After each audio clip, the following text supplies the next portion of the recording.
اللہ تعالیٰ جل شانہ کے محبوب علیہ السلام نے ارشاد فرمایا کہ اللہ تعالیٰ پسند کرتا ہے ایسے بندے کو جو متقی ہے، غنی ہے اور لوگوں کی نظروں سے چھپ کے رہتا ہے۔ نمایاں ہونے کا اسے شوق نہیں ہے، بلکہ چھپ کے زندگی گزارنے کی آرزو رکھتا ہے، اور متقی ہے، اللہ کی حرام کردہ چیزوں سے بچتا ہے، اور غنی ہے، اللہ نے اس کو جو دیا ہے اس کو راہ خدا میں بانٹتا ہے۔ تین صفتیں جس بندے میں، متقی ہے، غنی ہے اور مخفی رہنے کا مزاج ہے، میرے حضور فرماتے ہیں وہ ایسا بندہ ہے جس سے رب ہو کے پیار کرتا ہے کہ یہ میرا بندہ ہے۔ تو اپنی زندگی گزارو تقوی کے نور سے، زندگی گزارو خلق خدا کو بانٹتے ہوئے بسر کرو، جو تم کو اللہ نے دیا اس کو بانٹ دو لوگوں میں۔ اور تیسری خوبی کہ لوگوں میں نمایاں ہونے کا، آج کل تو جب سے یہ سیلفی آئی ہیں تو اس شوق کو تو مہمیز لگ گئی ہے نا، یہ تو شوق آسمانوں پہ جا کے چڑھا، ہر بندے کو نمایاں ہونے کا۔ آج تو عمرے بھی کیش ہوتے ہیں، طواف بھی کیش ہوتے ہیں، نمازیں بھی کیش ہوتی ہیں، سجدے بھی کیش ہوتے ہیں، اور انتہا ہو گئی رسول اللہ کے در پہ جو حاضری ادب والی تھی وہ بھی کیش ہو رہی ہے۔ تو اس نے نمائش کے شوق کو آسمان پر پہنچا دیا۔ لیکن اللہ کس کو پسند کرتا ہے؟ جو چھپ کے رہتا ہے، جو پوشیدہ رہتا ہے۔ نمایاں رہنا، اس میں بہت زیادہ آفتیں ہیں، بہت زیادہ آفتیں ہیں۔ العافیت فی العزلہ، میرے حضور نے فرمایا عافیت تنہائی میں ہے۔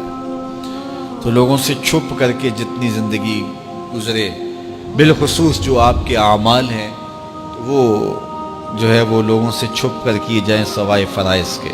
ایک شخص نے حضور کی خدمت میں سوال کیا، حضور لوگوں میں سب سے اچھا شخص کون سا ہے؟ تو آقا کریم نے کیا جواب دیا؟ جس کی عمر زیادہ ہو، عمل اچھے ہوں۔ تو کہا پھر لوگوں میں سب سے شریر آدمی کون سا ہے؟ سب سے برا آدمی کون سا ہے؟ قال من طال عمرہ وسع عملہ، جس کی عمر لمبی ہو اور اس کے عمل برے ہوں، بوڑھا ہو جائے برائیاں نہ چھوڑے، ہڈیاں کمبن گوڈے کھڑکن تے اڑ گیا لک تیرا، اجے بھی بدیوں باز نہ آئوں، جیو مرد دلیرا۔ وہ کہتے ہیں نانا بن گیا دانا نہیں بنا۔ تو جس کی عمر زیادہ ہو لیکن اس کے عمل کرتوتیں اچھی نہ ہوں، بوڑھا ہونے کے باوجود بھی شرارتیں کرتا ہو، دو آدمیوں کو لڑاتا ہو، میاں بیوی کے درمیان تنازع کھڑے کر دیتا ہو، خاندانوں کے اندر شر پھیلاتا ہو، لڑائیاں پیدا کرتا ہو، متکبر ہو، اس کی چال ڈھال متکبرانہ ہو، اس کی نظر میں حیا نہ ہو، اس کی زبان گندگی اور غلاظت بکتی ہو، گالیاں دیتا ہو، عمر ہو گئی ہے لیکن اس کے عمل اچھے نہیں۔ فرمایا سب سے اچھا شخص دیکھنا ہے تو وہ ہے کہ جس کی عمر زیادہ ہے، عمل اچھے ہیں۔ سب سے برا شخص دیکھنا ہے تو وہ ہے جس کی عمر زیادہ ہے، عمل برے۔ اگلی روایت حضرت ابو کبشہ الانماری رضی اللہ تعالی عنہ سے مروی ہے، میرے حضور نے فرمایا تین چیزیں ایسی ہیں جن پر میں محمد ہو کے رب کی قسم اٹھاتا ہوں۔ ان میں سے پہلی بات یہ ہے کہ میں قسم کرتا ہوں کہ صدقے سے مال کم نہیں ہوتا، اور دوسری بات اگر کسی نے کسی پہ زیادتی کی اور اس نے کہا جا میں نے معاف کر دیا، تو حضور فرماتے ہیں میں قسم دیتا ہوں اس کی عزت کم نہیں ہوگی۔ ہو سکتا ہے کوئی شریک کہہ دے اور ڈر دے معاف کرتا ہی، کہا وہ کہہ دے، لیکن میں محمد قسم دیتا ہوں کہ عزت کم نہیں ہوگی، میں رب سے عزت لے کے دوں گا اسے۔ اللہ اکبر۔